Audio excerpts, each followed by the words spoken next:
Hello and welcome to Property Matters, a weekly look at all matters property designed to be of interest to anyone who has an interest in property.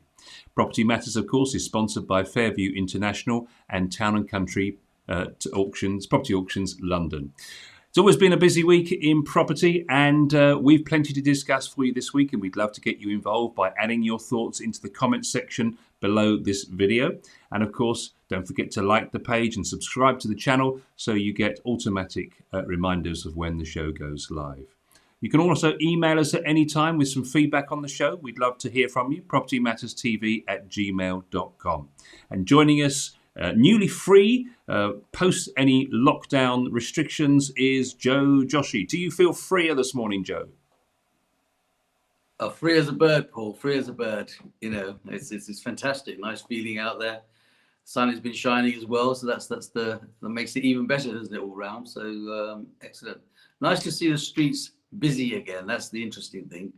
Yes. I was it was the local town the other day, and of course, the buzz of people on the high street and the streets itself made it feel kind of normal again. I mean, it's important that we actually do remember there are still significant restrictions in place, but it does seem that everybody just thinks, right, that's it. It's free for all now. I think that's generally what happens, isn't it? It's happened a few times now, and every time, you know, you lock a bird in the cage, the minute you open the cage, you know it's not going to think about where it's got to sit and perch. It's just going to get out there and do it. And humans are no different. You know, once we're allowed to be out, we're allowed to be out. What amazes me is how many people were queuing outside major stores from the night before. I just, you know, I haven't heard that for years.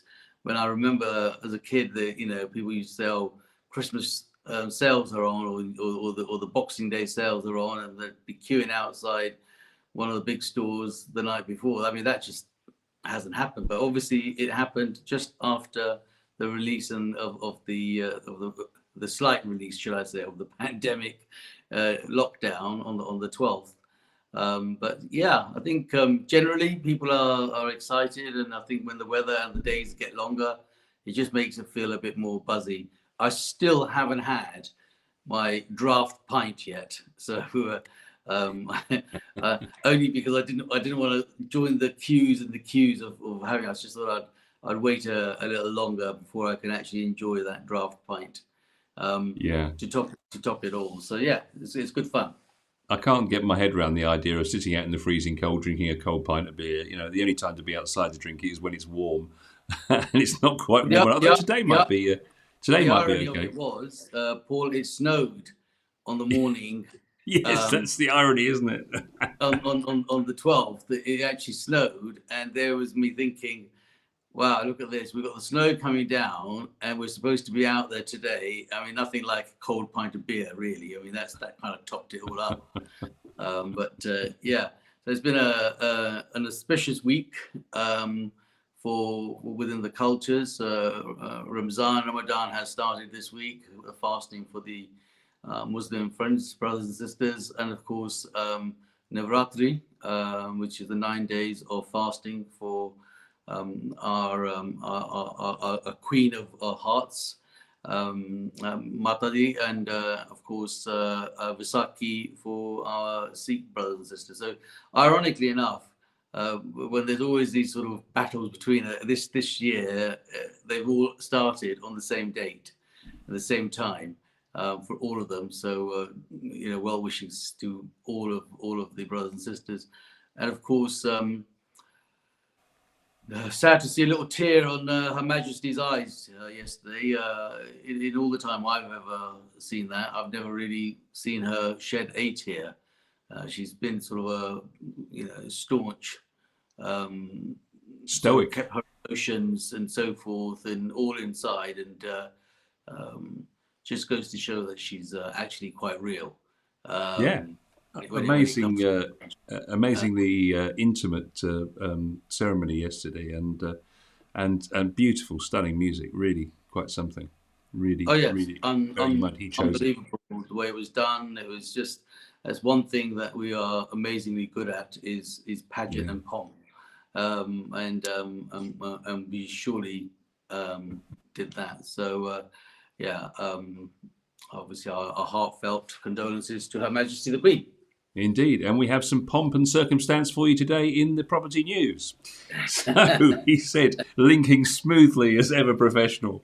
Of course. So post-lockdown fever is looking to fuel or set to fuel prices even higher, we're told this week, Joe. As we revealed on this very programme several weeks ago, the Halifax says that in February prices went up by 1.1%, and they're now 6.5% higher than they were a year ago. And that race for space has brought people's house move ideas and ambitions forward. So the turnaround is now so significant that some agents, Joe, this is the point that we really want to talk about this week, is they're saying it's now going to be a boom, not a bounce back. So do you think we're having a housing boom, or are we still in bounce back? Well, I think these are words that our media partners love to play on as to make it there. But the reality is, and I'm kind of probably a little bit more real about it, it is all about supply and demand and what actually happens in people's lives. And we've discussed this a million times over on our program here. And, you know, things that happened over the last year made people stop and think about what they were going to do. And actually, they've managed to spread the love throughout the country. Whereas historically, it was always South versus the North, for argument's sake. You know, South would do really, really well.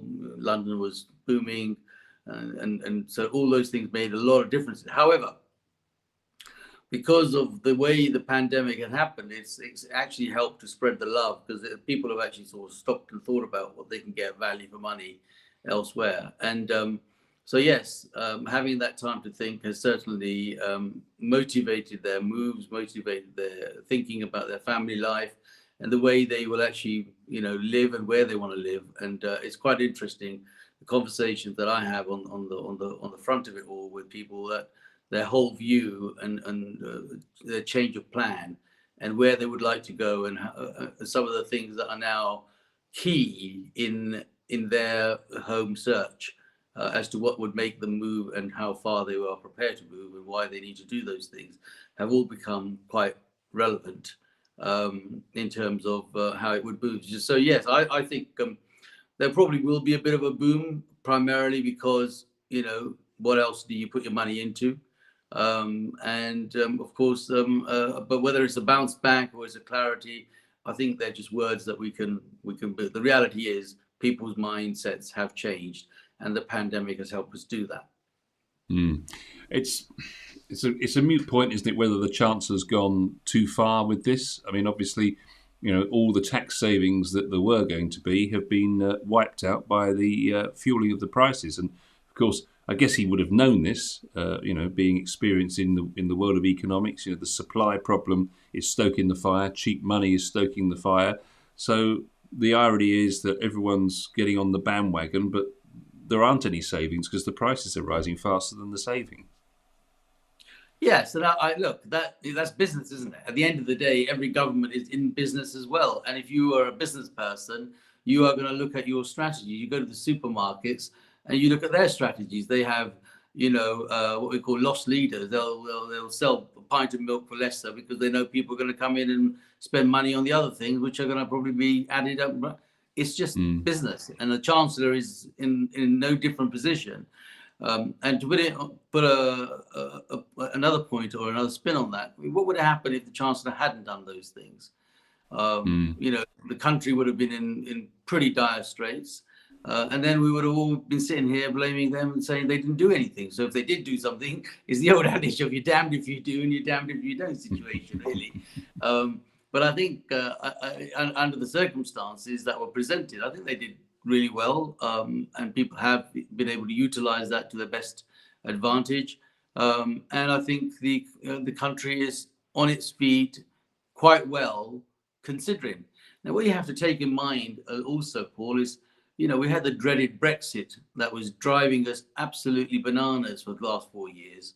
Every other person, every other conversation was based on Brexit. And it was Brexit going to create problems, and people were not going to buy homes, and people from abroad were never going to do this, and that, you know, if we're not part of the EU, we're not going to get this. We're not going to. Really? Yeah. At the end of the day, you know, it's a people power, isn't it? We know what we want to do. We know where it's going to be. And Brexit is a byword now. It used to be something that was regular, but people have got through it. And that followed by the pandemic, under those circumstances, I think, you know, it's good to be in the position that most people are. I'm not saying everyone is. There's a lot of people that are worse off. There are losses in families. There are losses of homes. There's all sorts of other stuff that goes on in the background. I'm not saying everyone, but broadly speaking, you know, it's put us in a fairly reasonable position. It's an interesting point being made for the first time this week, and I want to get your steer on this, Joe. And because it is odd that, you know, the turbulent year that we've had, that people and the market is so bullish. And one of the suggestions is this week that, and this is the first time I've heard this, is that because during lockdown so many people managed to save literally thousands and thousands of pounds because they weren't able to go out and spend it on what they would normally spend it on. And therefore, this is making buyers, and indeed perhaps even sellers, more bullish and aggressive in the market. And that's what's making this so unprecedented in a way. Absolutely, Paul. Look, you know, we've chatted about this, that when you've not been out for a week down to the pub or gone for a meal, you know, you don't realize all of a sudden how much, you know, you are actually blowing away on a round of drinks in the local pub will probably cost you 25 quid. And, you know, the minute that's done, that's 100 quid gone down by the time you picked up something to eat on the way back and one thing to another. So I think having that time at home, people have really taken stock and thought, hang on a minute, you know, first of all, are we doing this? I mean, recently, just to do a sidetrack, the conversation has been the pub's closing at 9 o'clock at the moment. And the reason why they're closing at 9 o'clock is because they don't need the stragglers to sit around afterwards, you know, have the staff there, because people want to come in at 7 o'clock, eat their food or whatever they're going to have, a couple of pints, and off they go. So people are now sort of saying, well, hang on, the pubs are actually closing at 9 o'clock. Why are they closing at 9 o'clock when they've been given the license to open up again, and even though it's outside? So, but our mindset for the immediate future has changed. I'm not saying it's a permanent change. I'm sure once the sun is shining regularly out there and we're all allowed to go out and sit in the restaurant and not just have to be outside, well, that will all come. But what it has done in the last year is given people time to take stock and think about what they are doing with their own thing. And one of the things that have been highlighted is how much they've actually saved by not being out, by not doing those things that we've always done. And that's allowed them to have. So if we look at it in context, you know, most people are saying to yourself, like, if you're doing a 95% mortgage and you say to yourself that it's £100,000 to buy a property in the north somewhere, and you're going to get a 95%, theoretically, you're looking at £5,000 as a deposit. Now, if you then say to yourself, right, well, if I'm going to have £5,000 as a deposit, and if I am saving myself £100 a week in the first year, right, you know, you got 52 weeks, that's £5,200. Theoretically, you've saved yourself the 5% deposit for a potential purchase that you would never have done in a previous situation. Now, it's broad numbers, but the reality is that if you look at that broadly, that's what's allowed people to do. And yes, that means there are now chances. So the government allowed the 95% mortgage. More lenders were coming into the marketplace to do that, though they might be expensive. But the point is, if it allows them to get onto the property ladder, people will take that chance and say, right, this is my first step onto the run of the ladder, of the property ladder. I want to get on it. I've got a savings for the last year. I'm not saying it's exactly £100. Let's say they managed to save a couple of £3,000, you know, and so forth. But the point is that wouldn't have happened previously because they wouldn't have thought about it that way. And that, of course, is now fueling the market on the basis that they're now saying, well, I'm in a position to go and buy. I can do this.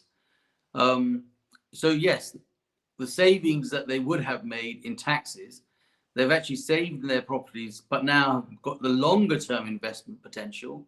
That's what you've got to look at, is there's a long-term investment potential that they've got by actually using that money to buy something. Because then later, as you're going to cover in a short while, I'm sure in your fantastic charts, how prices have increased or will increase over that period. And so where there's a loss, there is a gain.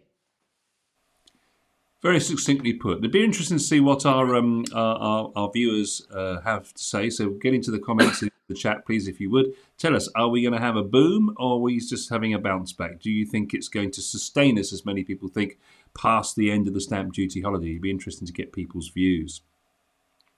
So let's just talk buy-to-let, Joe. This is quite an interesting point because, and the title may even be a little misleading here. Last year, it said in a new report that 132,000 properties were sold by landlords. So that's about 11,000 properties disposed of every month. And that's the lowest number since 2013, which you think, wow, that means that landlords are not selling up. But in reality, of course, through 2020, most landlords that were looking to sell up would have had tenants in. And of course, they couldn't evict the tenants because obviously there was additional protections afforded to them. But then you look at the economic, reason for why they might do that. Average landlords sold their buy-to-let for around £82,500 or 42% more than they paid for it 9 years ago. So that's a gross gain of 4% compared to 2019. But that was the first annual rise for more than 5 years. And in London, those gains were phenomenal. They were over 300,000 or 71% more than they paid for it if they'd owned the property for 10 years.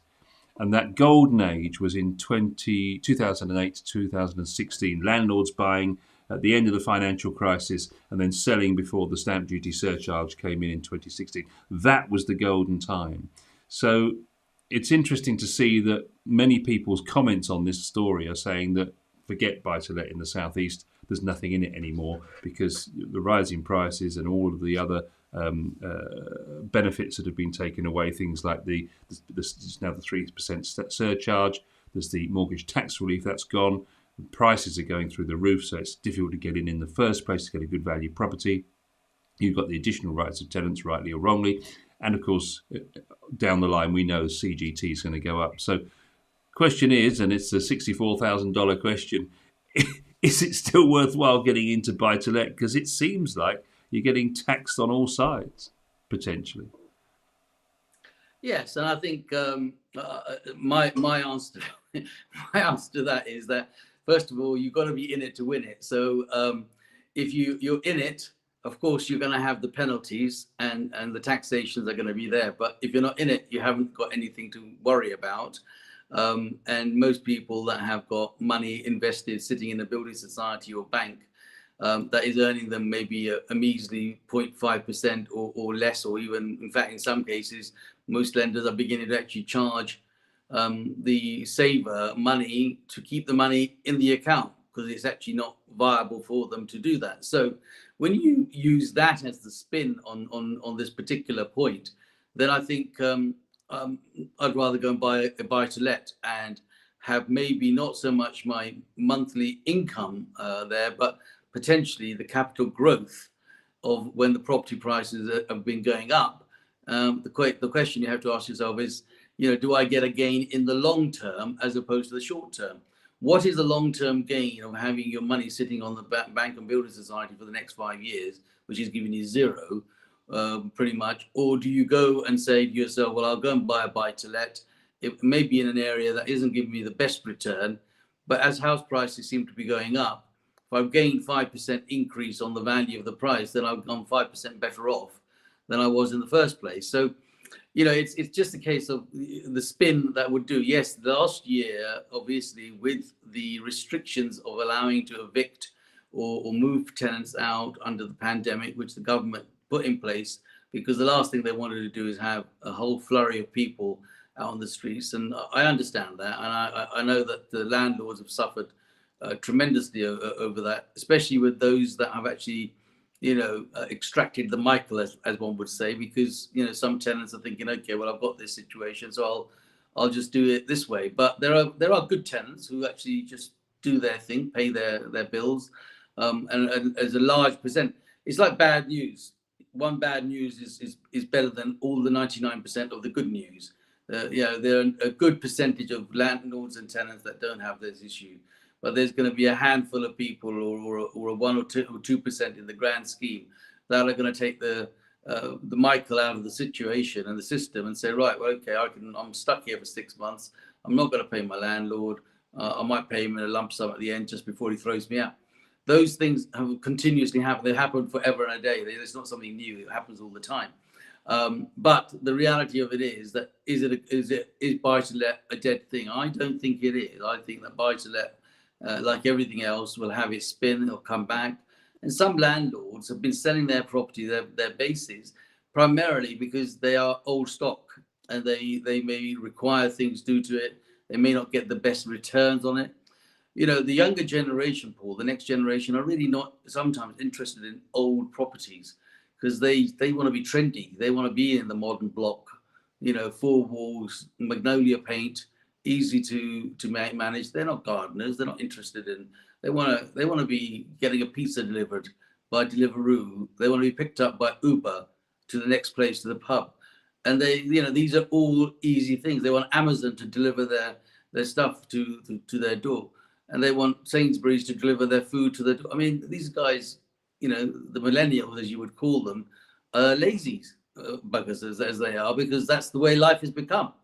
So they're not interested in having an older property that needs a little bit of TLC and so forth. So landlords are having to rethink their strategy, because they're not getting the best rent for that old property, and then they'll sell that and maybe reinvest into something modern and new and central, with a concierge, a electric button on the door, and all of those things. I mean, imagine running down 2 sets of stairs to let somebody else, because Deliveroo turned up. They don't want to do it anymore. It's too healthy. They'd rather go to the gym than run up the stairs. But that's another story. It's a different subject altogether. Sorry, interrupted. Just looking on the screen, Joe, at the moment, it's quite interesting to see that you can see there the gains, and they certainly look impressive. I mean, if you look at top of there, obviously London, 71% gain over 10 years. 300,000 better off on a property, and then you come right down to the northeast there, where it's just 11,000.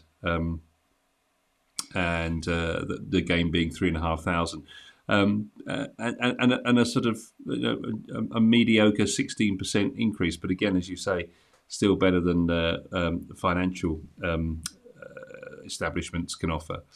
If you then look at the local authorities, you can see why councils are so invested in property from just the sheer size here, that the local authorities, the gain for Kensington and Chelsea over 10 years, nearly £1 million. Camden, much the same, and so on through the boroughs there. So I guess if they're investing their money in property, then there's probably a good sign there, wouldn't you say? Well, I've constantly said that the best form of investment that exists is property. And if the councils are investing in their own territories, that's a good sign. And I don't think people will ever stop. This is the thing with the UK, and people from abroad are queuing up. I mean, you'd think to yourself that people will stop coming in because of this restriction that we've had for flying. People are queuing to come back. They want to buy. They're buying from sitting at their desks in Abu Dhabi and Dubai and Hong Kong, wherever they're coming from. They are coming in to buy investment properties because, at the end of the day, they know the safe haven of the United Kingdom, and of course, its continuous growth based on supply and demand.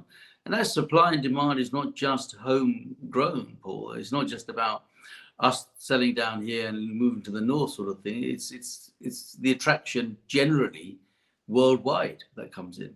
So I'm afraid I think the buy-to-let will continue, and I'm sure there'll be statistics, and you and I will have many discussions about this, and you'll keep telling me that it's all going to blow up, and I'm going to keep telling you that it's not going to blow up. So that's what makes a program, doesn't it? Because you've got to have a little bit of tete-a-tete. Yeah. It's interesting that the rents rose 4.4% in the last year to March, 6.8% across the south, of course, as that was the most sort of bullish market, if you like. But in London, the rents fell 2.1%. So rents falling in London at the moment, and quite bullish outside, and up 4.4%. But the interesting thing is that the research does say that if you're a landlord, I mean, the message, I guess, is stick with it, because the landlord that's had property for 15 years is 5 times more likely to, 3 times more likely to make, I'll get it the right way around in a second. So the landlord's had a property for 15 years will make 3 times what the landlord who's got a property for 5 years. Yes. So definitely stick in there if you've got buy-to-let properties, I think is the message there. Story 3 this week is interesting in that it's the stamp duty holiday coming back again. But the point here, that there's a new petition started which basically says we should get the benefit of the stamp duty saving at the exchange of contracts rather than at completion, because people are getting a double whammy where the prices are rising, so they're not getting the benefit at the point when they're making the decision to buy. And then, of course, very often people are falling out because they can't get the money, or they're gazumped in some cases. So the idea is that it should be paid at the exchange, and that's particularly beneficial to people buying new builds, because obviously there's a lot of COVID-19 problems with building at the moment, and therefore properties are being continually delayed in their finishing. So what do you think about that then, Joe? I think that in terms of the commitment and the call for stamp duty and where it should happen, it should have always really, Paul, happened at an exchange of contracts, in all honesty. Because it's at that point that a buyer and seller have committed. And I think it should be logged that this exchange of contract has taken place.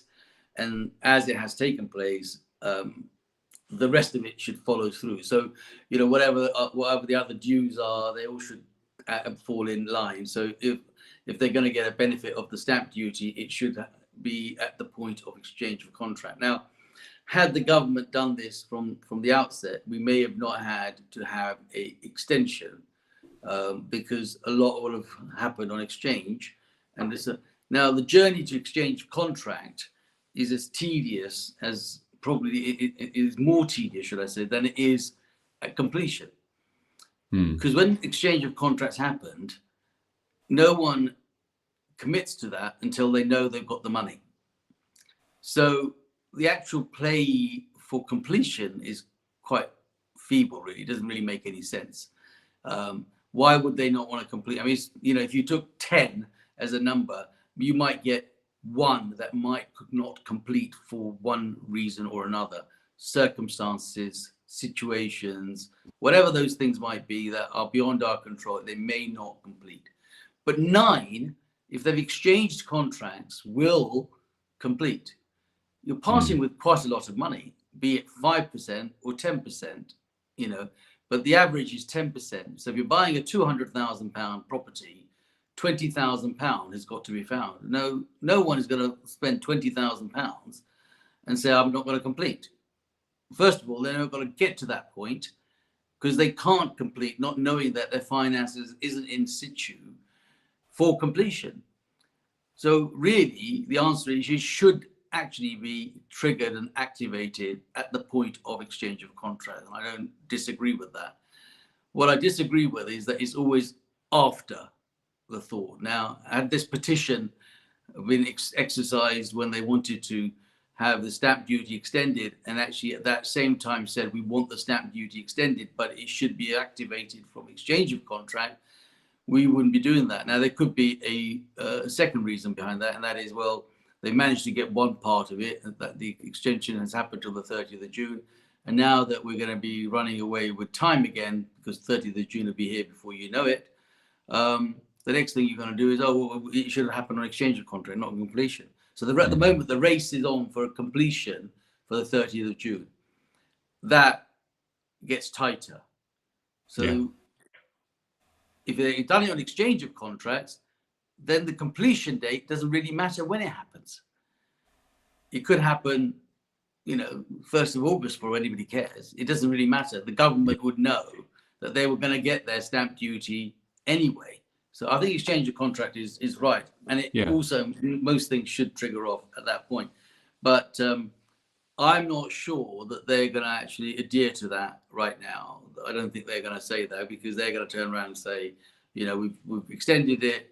It's the pandemic year. We've already spent that loads of money. We need our dosh in, and we're going to need it in on the 30th of June. And if you haven't done it by then, you've lost it. And they might cut their own nose to spite their face on that, but I think they've just come to a point where they're just going to say no. But anyway, petitions are petitions. You never know. They might be able to turn it over. Seems in the chat there's a lot of favour for exchange of contract being the point for that. And Suki came on and said they might be lazy, but they're high earners, Joe. Yeah, but they're still lazy. I guess they probably turn. I know one that very much like that, and he just turned around and said, "Well, if I can afford it, why not?" Yeah, absolutely. So this is an interesting one. Always like to find the interesting stories. The OECD, that's the Organisation for Economic Cooperation and Development. Did you even know there was such a quango? But what's interesting, what they've said this week, is that they believe that stamp duty should be got rid of completely. And they give some very interesting reasons, which is why I wanted to raise this topic. I know we've discussed it before, but I wanted to raise this with you because obviously we've got this holiday at the moment. But their report called Going for Growth, it reminds me of that old game show, Going for Gold. Going for Growth from 2021, the highlight here is the fact that Britain has the highest property taxes in the developed world, bringing in 91 billion in the pre-pandemic year 2019. And that's 12% of government revenue. So basically, property owners finance the government to the tune of 12% of their total revenue. And that's twice all of the other 37 member countries of the OECD. So I found that astounding, that we're paying twice the property taxes of all the other member countries in the OECD. What's your thoughts? I'm not that surprised at all. I don't find that astounding. The government's been like that ever since 40 years I've been in the business selling property, and I've constantly said, stood on my soapbox and said that basically, you know, successive governments have used the property market, the property industry, as its little pawn as to whether they raise interest rates, drop interest rates, raise stamp duty, drop stamp duty, reduce 5% mortgages, don't support this. Everything that they ever do is all related. And why? You've just said it, 12% of their income comes from that. Why would they want to change that? If anything, I'm surprised they haven't tried to increase it and do a share. And the reason why it is the United Kingdom, because it is still seen all over the world as the safest haven, both security-wise, personal security-wise, family security-wise, and of course their monetary security-wise, because there's a system here. Now you take that example in any of the other countries. First of all, you'd be very, seriously, you have to think about whether you're going to invest there. The number of calls I get from people, I just had one this week. The guy's got somewhere in Israel that he wants to sell, and would I stick it into an auction and so forth. And people elsewhere don't have the same desire to invest, to own, as they do. Now, if you think of the number of people that bought in Dubai, for example, when it was built on sand and everybody's going there buying properties left, right, and centre, they don't wholly own those properties. They have to have a share with something to do with the government, or the king there has a share, or something. The United Kingdom is the only place where you have 100% control if you bought it outright cash, and it has your control alongside with your lender. So the only other person that is actually in control is the person that you've got a mortgage with. Nobody else. It doesn't make any difference to them. So if you pay the mortgage off, what's left as a surplus is your money. You can't do that elsewhere in the world, and that's why the system is good. You have celebrities, you have Hollywood, Bollywood, and any other wood people that would come along and buy here because they can walk down the Oxford Street or go to Westfield and walk around and do their shopping, and not think that they've got to have an entourage of security men and armed forces around them just so that they're not kidnapped or someone's stolen those. These are all things, they're all factors that make the UK a investable place, good times or bad times. And I can't imagine for any reason, if I was the government, why I would want to change that. Why would I want to change that? It's a business. And therefore, if it's making 12%, my plan would be to make it 15%. How do I get to the next stage rather than go back? Because why would I want to do that? Would you run a company and say, hang on a minute, I'm making too much money, I better give some of it away? It's not going to happen. So I can't imagine that would be the case. But I'm not surprised. But I'm not surprised that it's making that much money. But I'm surprised it's not making even more in a funny sort of way. So the Secretary General of the OECD says that this is an opportunity in the recovery phase to set our policies right to achieve growth that is stronger and more equitable and more resilient. So it's an interesting debate, and I don't suppose for 1 minute that we'll see the stamp duty cut, but that's the view of the OECD. Yeah. Worst in 30 years, the housing stock shortage. I know we've said on this programme many times in the past that, there's always not enough houses for people to buy. But particularly down in Newquay, this particular agent here is saying that 8 out of 10 houses in their area on Rightmove are listed as STC, which is sold subject to contract. So interesting that they are saying that this is the worst shortage, the imbalance between the number of properties available and the people who want to buy them. And they're saying that as soon as they list them, they've got, within 10 minutes, they've got people queuing up to actually go and view them. Is that your experience, Joe? Well, it's fantastic. They should be really grateful that they've got such a popular area, that the demand is so high and that the supply is somewhat limited. Of course, that's going to fuel house prices in that particular area. So I'm not sure that where the huge complaint is. I suppose the complaint is that they haven't got enough stock to sell. So just got to broaden the horizon a little bit and maybe go a little bit further out and see what you can do. But yes, generally speaking, the inquiry levels are much, much higher. There's much more interest in the property. There's never been a lack of interest. And even throughout the pandemic time, there's never been a shortage of people's curiosity and interest in buying property. Sometimes it's just the system that bucks it up more than anything else, but otherwise it's good activity. We get a good number of calls.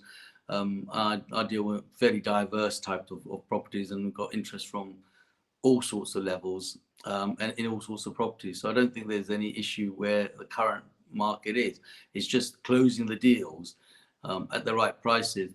And the ones that are not selling, and the ones that are sticking, are simply price driven.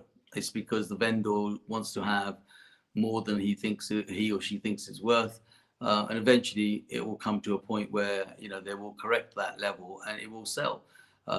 We know, and I've known, that if it's priced right, in the first sort of 10 days or so, you should have a home for it. And then it's a case of, working from there.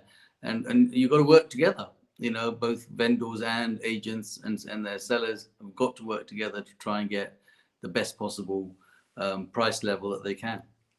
Interesting point they make at the end of this article here. They talk about the fact that the reason that people are reluctant to sell is because they don't think they're going to find anywhere else to go to because there's not enough stock. So that suggests a chicken and egg situation. Yeah, it's a constant thing, Paul. It's not going to change. And as I said, what's happened now is that people are looking a bit further afield. So that's the good thing. If they're looking a bit further afield, then that supply level would be a bit higher.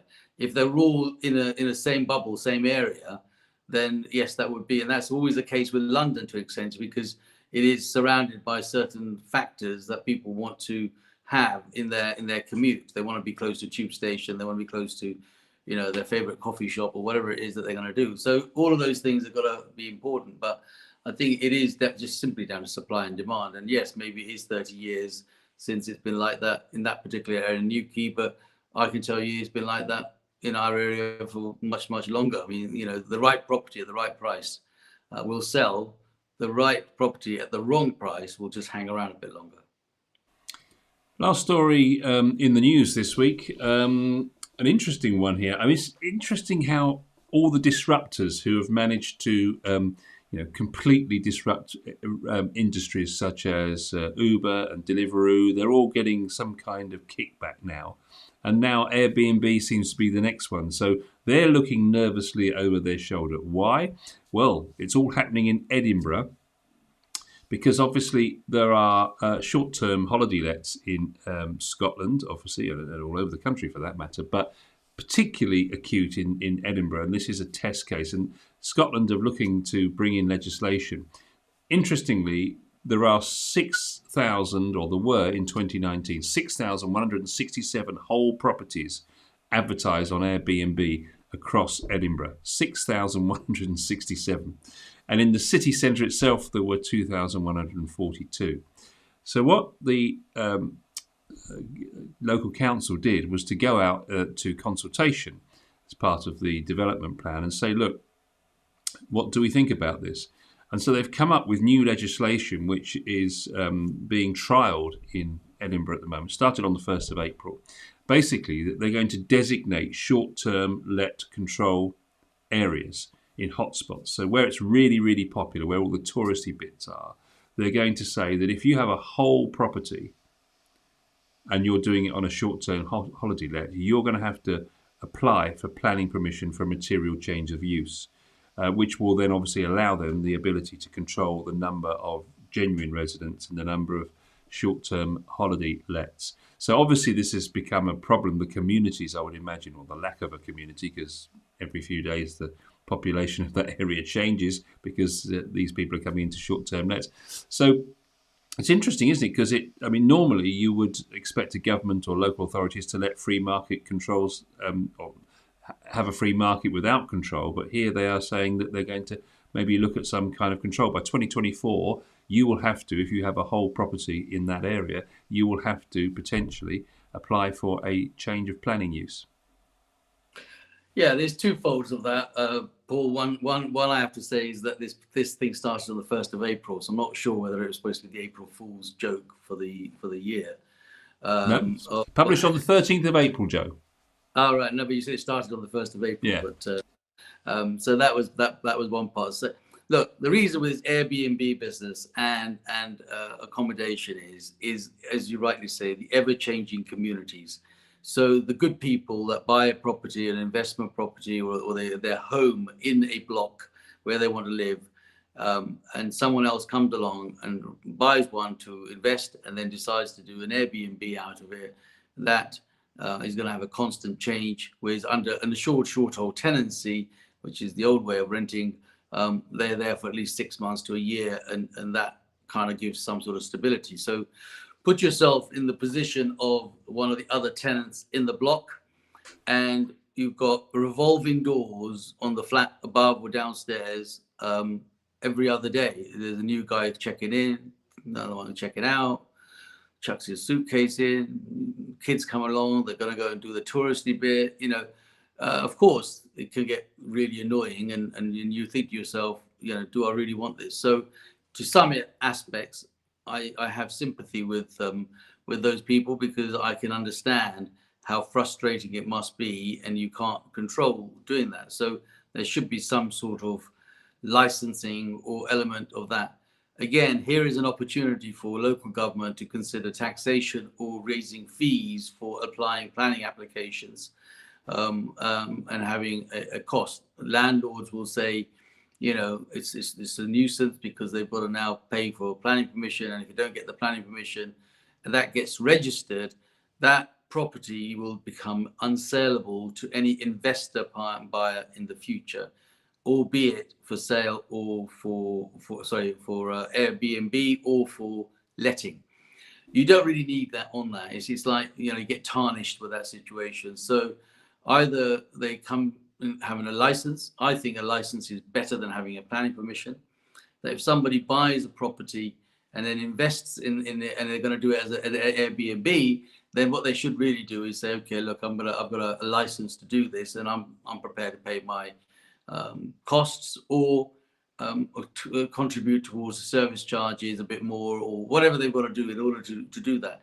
If that becomes an issue from planning point of view, in my mind, and I say this just, it's my mind, nothing else, if you then sell that property on the open market, and in your replies to your general inquiries, you have to fill out that you've had to actually have a planning permission to do that.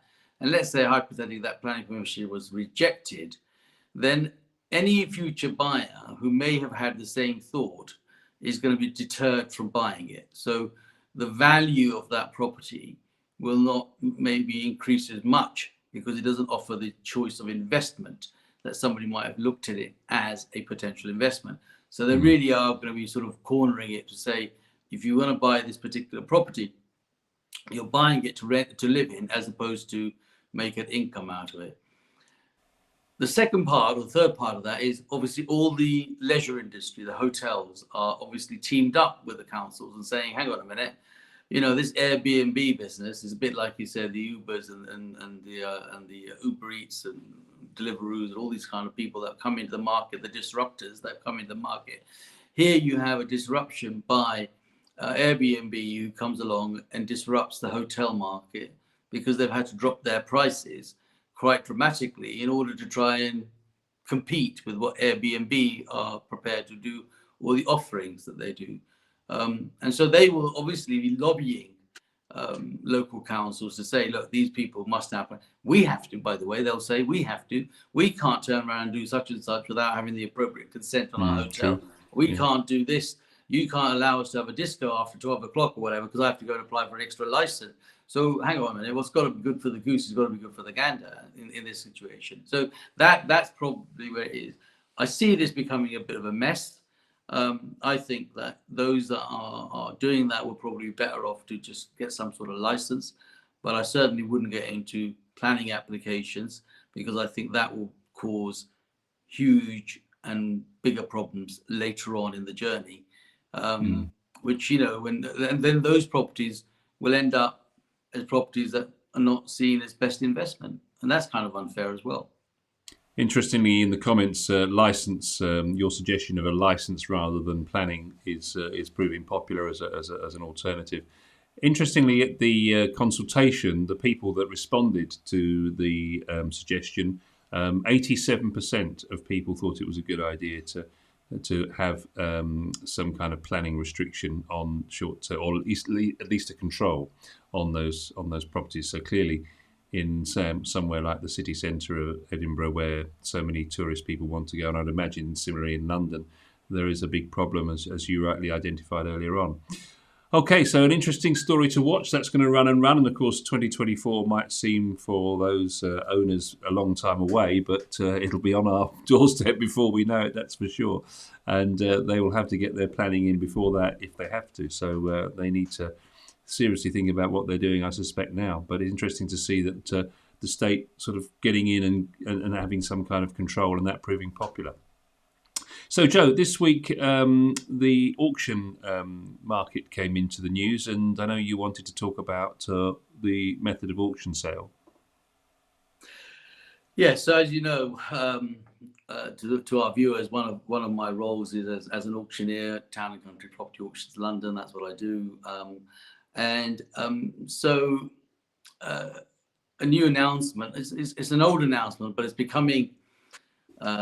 Is rearing its head quite severely now, and I just wanted to sort of, I suppose, voice my thoughts on it and give you my view as to what it does and why it shouldn't do certain things. For example, so it's now, as of tomorrow, Monday, Rightmove, which is one of the biggest portals going for people searching property, are teaming up with an operator called I Am Sold. And they provide a modern method of auction. That's MMOA. That's how they define it as. It's modern method of auction. Now, by all means, look it up, study it, read it, understand it, and any questions I'm happy to sort of try and deal with. But I run a traditional auction, a traditional method, and it's a very good, solid alternative to private treaty. This modern method of auction, when you read it, has got a tremendous amount of controversy, and I'm surprised, to be honest with you, that someone like Rightmove, with such a high reputation, has decided to get into bed with something that is not as good. So modern method of auction is an opportunity for buyers to buy conditionally, not unconditionally, conditionally. So if, for example, if you have a property on the market, let's say it's on with, I don't know, one of the big companies, and they've decided also to offer a modern method of auction on that particular, it goes into a particular tab, and you can actually bid online and buy it conditionally. What you have to be aware of, and what you must be aware of, is that all the small print that is on there. I try and make all our small print very clear and aware of it to people, because I think it's very important. It's a very different method. But here, the buyer will end up, at the fall of the electronic gavel, pay something like 5% non-refundable, or £5,000 non-refundable deposit, because they bought it, not really knowing, not understanding what they're actually getting involved in. And I think that's my point, and that's the reason why I want to make sure that we are clear of our method and what we do and why we do it the way we want to do it. And I think it's perfectly important to do that. So buyers will be able to buy something, they think they've got themselves a deal, really they haven't. They buy something, exchange on it, pay a deposit. That deposit is non-refundable, even though it is conditional. So you think to yourself, oh, well, I actually bought something at auction. I've got the deal done. It's all done, but it's conditional. Conditional on you getting your mortgage, conditional on you getting your paperwork right, conditional on all sorts of things that you need to do. But the problem is, if you don't do that in the given time, you lose that money. Now, if you've saved well this last year and you've got yourself £5,000 as your deposit, and then you go and buy something on the modern method of auction and lose that £5,000, you still got to your 5% deposit to buy the property. This is a fee. So be aware of what you're getting involved in. I just don't think it's the right way to do. We do a traditional method. Those are very simple. You do a private treaty sale, which is what everybody's been doing, even though I harp on about the time it takes, but it's there. It's a proven track record of how people buy homes. You can buy by auctions. Auction partners, estate agents that may or may not be listening, should be able to partner with people like us just to do a traditional auction. You do not need to get involved in this modern method of auction. You are going to get in hot water, read it, study it, look at the clauses, look at the things, and look at the follow-up on this. There's so many people have bought things thinking they've done something and actually have not ended up doing that. I don't want to be tarred with that brush. That's why I want to be very clear that I don't really feel that the modern method of auction is a way to go. What they're trying to do is find a little twist on the private treaty. So in other words, back in 40 years ago, and some of those people that are listening and are making comments on today will see that, we used to be able to take like a £250 deposit as a holding deposit, to say to somebody, right, you made a commitment, give me 250 quid as a holding deposit. Even that holding deposit was refundable, but it was just a gesture of goodwill, good faith, to say that I'm genuinely interested in buying this property. That kind of then went off completely altogether. And came to a point where people started saying, well, actually, that's not the way to do it. So we won't take a deposit because they're going to pay the deposit at exchange of contract anyway. This modern method of auction takes that money up front and it's non-refundable. So do look at the fine print. And there are other charges. Those charges are over and above what you will end up having to pay for the property. So it sounds good at the beginning, but my advice is that it's not. Anyone that needs any guidance or assurance or whatever, then I'm here to be able to help you do that. But I would seriously consider that, and certainly for partner agents, you're much better and much stronger as part of our partner agents, where we don't ask you for anything other than a relationship. to work together, and it's very clear. And I've got loads of partner agents who've been successful in doing that. I'm happy for them to speak to you and tell you about their experiences and so forth. We don't want the property experience to be a bad experience. That's the last thing we want. We want it to be a good experience. And I think that the modern method of auction is a car crash waiting to happen. How did it come about in the first place, Joe? Well, it's like everything, isn't it? It's another idea, and somebody comes along and says, "Oh, well, why don't we try and get this buyer to commit?" So we get them to commit, and we'll do it through the terms of auction. Use the word auction as the word to do it. Or you bought it under the gavel online, therefore you bought it. But it's still conditional, and you might get a longer completion date. And some people think, okay, well, I've got a longer completion date. I know I bought it, and then they can't get the mortgage pool, for example. Then they can't. There's some other problems come along, and then they say, well, actually, I bought it conditionally. They'll say, yeah, it did conditionally your mortgage, but you paid 5,000 or whatever percentage fee you paid, but that's gone. And that's the bit. So we're going to get tired with that. The traditional auctioneers are going to be told, "Oh, I don't want to pay you because you might be operating the modern method." We're not. Got nothing to do with us. Not interested in it. And it's the wrong way to deal with it. And I'm probably going to go out alone on this, but I'm sure there's loads of people out there that will join me in that view. And I'm just surprised that someone like Rightmove have actually decided to team up and put their good reputation on a block of something that has got nothing but trouble. But it'd be interesting to see those people that do their own research, and I'll be looking forward to any comments and questions that can come up in our next program. I'll try and deal with them, but hopefully you'll see what I'm trying to say, and hopefully you can support my thinking on that. And just a reminder for those that would be interested, propertymatterstv@gmail.com is the email address. That's propertymatterstv@gmail.com. And always, of course, we love your comments on our programme as it happens live every Sunday. So don't forget, don't be shy, put something in the comments below as we talk about the various topics each week. So, Joe, time has beaten us again. We're at the hour, and it's flown by as always, and we're going to have to say goodbye until next week. So, to everyone watching, thank you very much indeed for watching. Hope that was of interest to you and entertaining today. We'll be back next Sunday. Thank you, Joe, and we'll see you next week.